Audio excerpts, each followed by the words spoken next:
Today, we're going to be talking about BTC, Bitcoin, and we're picking up from where we left off, which was around 6 days ago, based on what I thought was going to happen, what did happen, and how we plan to move on from that. So, with that said and done, we're going to get straight into the analysis for today. So, the first thing that we did last week when we did the analysis was that I put in a fake buy at this location right here, and as we can see on Friday, that was when that action was triggered. So let me go into a lower time frame so it really stands out. Okay, so based on where I placed that, because I think we did a recording somewhere around here, I put the fake, this fake buy order here, I put this right under here, okay, and I was like, okay, let's see if price comes in and accepts that. Okay, so price has now come in, accepted that, and now moved up again, so it's looking great right now. Okay, and as it stands, we are in a little bit of profit. So let's just see how many pips we've accumulated so far from entry to where price is right now. So we've done about 225 pips so far, right? 225 pips so far, which is great. It's a nice little move, right? But however, we now need to keep an eye as to what's taking place in this area right here, okay, to decide what we're going to do next. Now, what I've just said there is in relation to this little fake trade that I have. But however, what I really do want to talk to you guys about is the analysis style that I'm sharing with you and the slight changes that I'm going to be making just to help us that much more.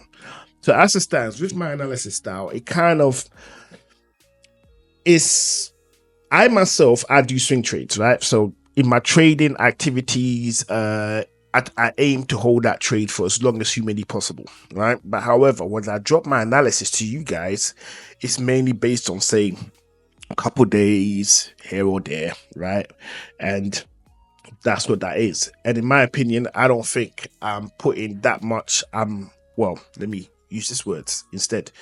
I don't think I'm putting in the level of help or the level of assistance that I'm hoping to share with you all so that you can gain maximum profit in the market space. So with that said and done, I think we're going to need to focus on more of a higher time frame, just because when I actually release videos, it's literally 6 days apart, right? So if we get those analysis right, we should be able to stay in the market for a lot longer. Well, that's my thinking anyways, right? So with that said and done, we've done well with this little trade that I've put in, this little mock trade that I've put in. So that's great. I mean, I give myself a pat on the back, well done. But however, we now need to concentrate a bit more on bigger moves, right? Bigger moves, which are harder to kind of pinpoint, but they give the most amount of rewards, right? So let's get rid of this for now. We're going to get rid of some of these levels because we no longer need those. And if you obviously want to check those out, just refer back to the previous video. They're in the playlist, so you can go along with all of the work that we've done on BTC up until now. It would really help you bring you up to speed in terms of what we're talking about and what we plan to do. So we've got this little channel up here, which is looking good at the moment, but we're going to get rid of that for now. We're going to get rid of that for now because we're going to bring in another set of guidelines that is going to give us the most assistance in terms of what we need to do and how we need to do it, right? So as it stands, we're looking for big swings. Now with Bitcoin itself, because Bitcoin is basically moving up, right? We kind of want to be looking for positions in terms of a real long hold, right? Is when it does a really big pullback. And then when Bitcoin is obviously in the process of pulling back, this is where we do our short little hops, right? Our short little hops in, which is we go in, we grab a little bit, maybe a couple hours, couple days, and then we're out. But our long positions itself is going to be in a direction of buying and holding for as long as possible. Because as we can see, for the past couple years, right, Bitcoin basically just been moving one way, going up. So essentially, it's in our best interest to be facing in that direction, which is Bitcoin going up, and not so much taking trades, short hop trades in Bitcoin, especially if you're buying. You don't want to be doing short hop trades. For the sells, makes sense, but for the buys, it doesn't, right? Now, Bitcoin as a whole, like I said, it doesn't have any intrinsic value, but the world has accepted Bitcoin as a thing. So Bitcoin is basically moving up. So it only makes sense we face in that direction. And if it all goes bad, essentially, we were basically trading air, right? So we know what it is that we're doing. We've accepted the risk. So now let's just move sensibly in that space.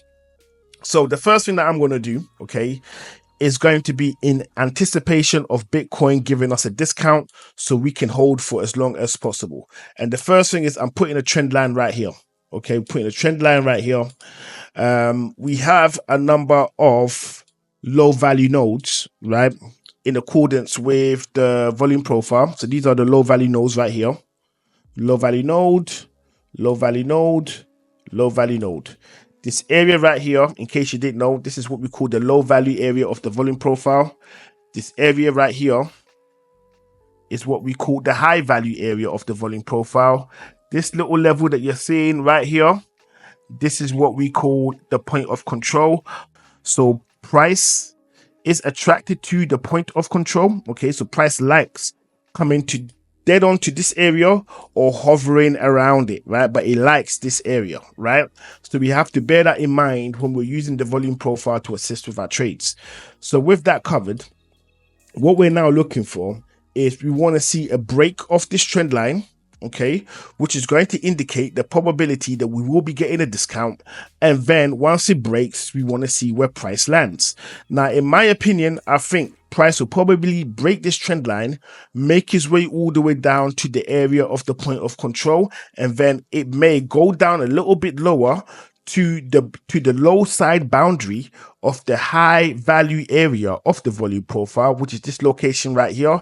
And in this location right here, as always, we normally have a low value node sitting at the boundaries of the high value area. So for example, low value node here, low value node here, and this is within the boundary of the high value area. So like I said earlier, just to recap, I'm expecting price to come into this area, probably play around for a bit, get to this low value node area of the boundary of the low side of the high value area, which is here, then begin to push back up again.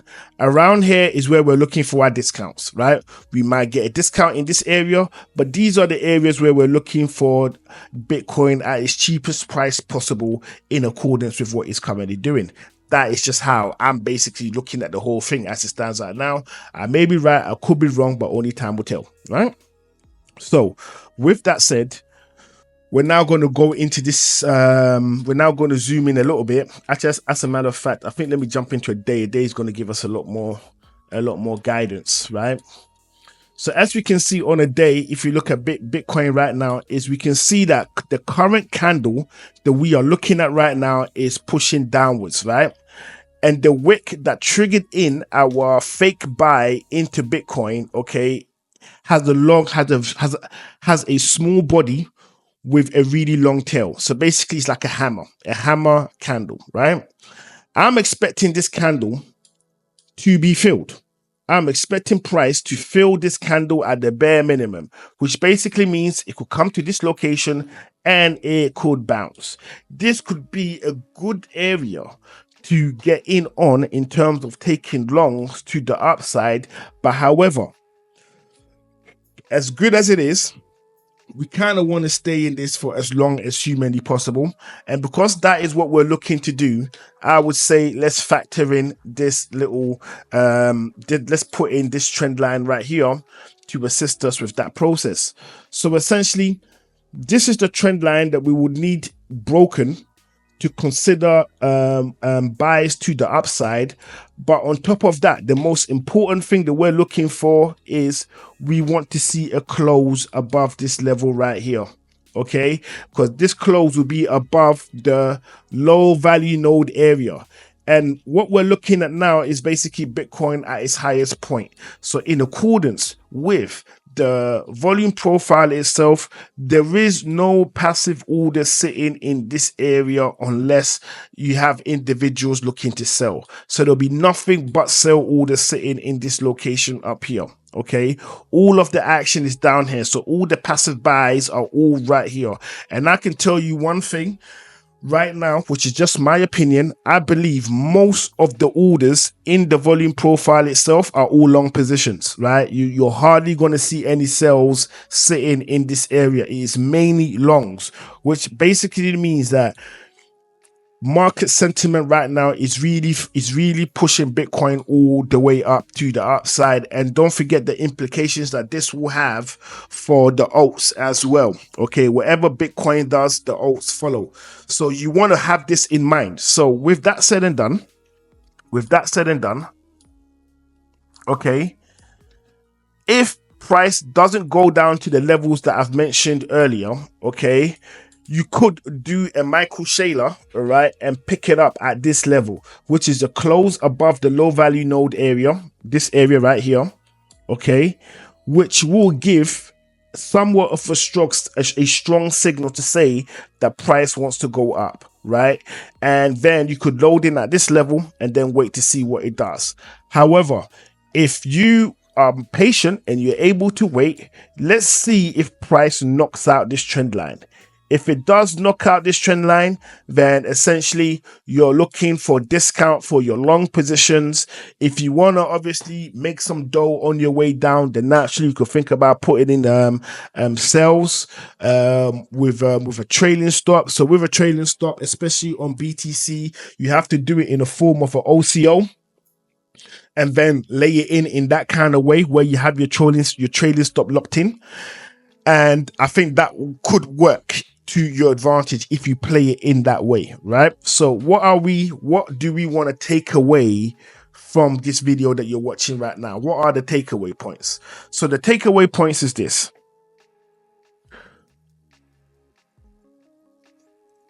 We want to buy Bitcoin at fair value at 112.721. Right, that's going to be at a fair value. Okay, a discount is going to be anywhere from, this is a discount, but I won't really measure that. I'll say let's measure this area right here. Let's measure this whole area. So I say a discount is you're looking at anywhere from between 96 and 72, right? And a super discount is where you're looking at it, say, from between 56 and 52, right? If we're able to get that, then that is fantastic. Now, chances are next week when I actually come to make this video again, we're probably going to be sitting still in this area, right? We're still going to be in this area somewhere. I'm not really expecting any crazy moves. So essentially, you could basically just do quick hops in the game, like really quick hops, which is whenever you see Bitcoin wants to go down, you just trade it real quick, you lock it in. And whenever you see Bitcoin is trying to move back up again, you will lock that in, okay, right? And the trick will go something like this. All of your buys, you never close, right? You do not close your buys, but you do close your sells. So your sells will have a target TPs, your buy won't. So your buys will not have a target TP, only your sells will. Right, so you could say, okay, you want to ride a short sell. If you think this trend line is going to be broken, you could ride a short sell from this location, say down to here somewhere. You have the trailing stop in place, it drops, okay, boom, you hop out. If you get the buy to the upside, then naturally you lock that in and then you wait and see. And once a big enough distance has been created, right, then naturally you're bringing a trailing stop to secure what it is that you've locked in so far. Reason being, Bitcoin is zeros and ones. So whenever you've created a big distance in your trade, essentially you kind of want to you kind of want to protect that trade, especially the long ones. You kind of want to protect that trade only when a big distance has been covered. So for example, say you lock it in right now with current market price, and market basically makes its way, say, up to 180. I would expect you to have a trading stop in place, right? Because it's covered a huge distance, and whatever you've gained, you don't want to lose. So that would be my recommendation, right? So with that all said and done, if you stayed with this channel or with this content up until now, I definitely appreciate you. I wish you nothing but the best for all of your future trades, right? And in 6 days from now, we will come back to look at what market has done, what it plans to do, and what are the best practices or best things that we can do in place of that to make sure that we always have our best foot forward and we're able to secure as much profit as possible. So with all of that said and covered, my awesome people from all around the world, I will see you all on the next one.